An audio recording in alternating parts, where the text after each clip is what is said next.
Chapter 1. The Mind-Brain-Body Connection. Whatever we experience with our mind goes through the brain and the body, which is why mind management is so important.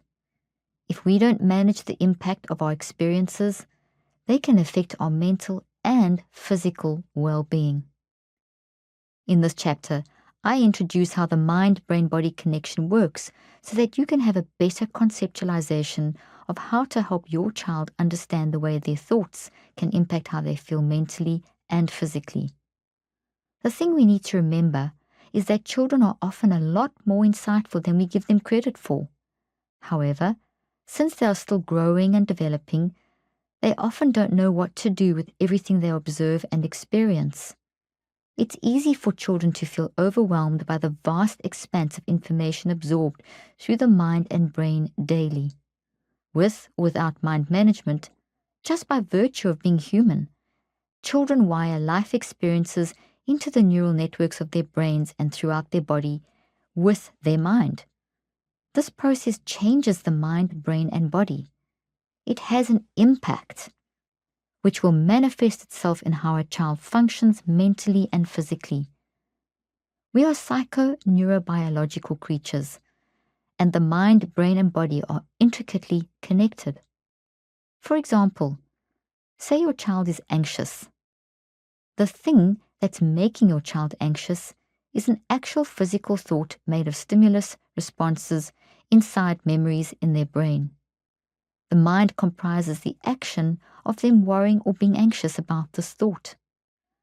The more your child worries about this thought, the more it can impact them on both an emotional and physical level, the body, including physical illness symptoms such as an upset stomach or heart palpitations. If your child has ever had a tantrum, I'm sure you know how this feels. If they are worried about school, for example, and get very upset when you try to get them ready in the morning, this is a warning signal that's emerging from their thoughts, which in turn were built into the brain by their mind based on the way they processed their experiences. To better understand this, think of a garden.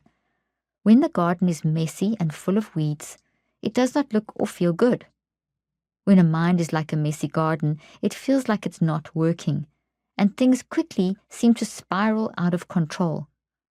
On the other hand, when the garden is blossoming and healthy, a few weeds or a storm may have an impact, but do not affect the long-term health of the garden.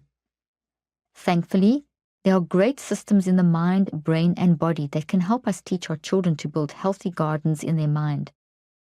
When they learn how to manage their mind, they can make the mind-brain-body connection work for them, which will help them deal with the impact their experiences have on them, no matter what their age.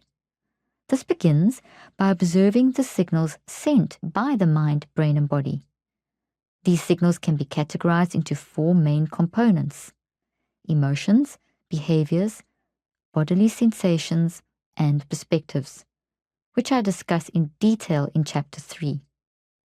A big part of mind management is tuning into these signals to find the story that they're attached to, and then changing how the story plays out inside of us and in our future.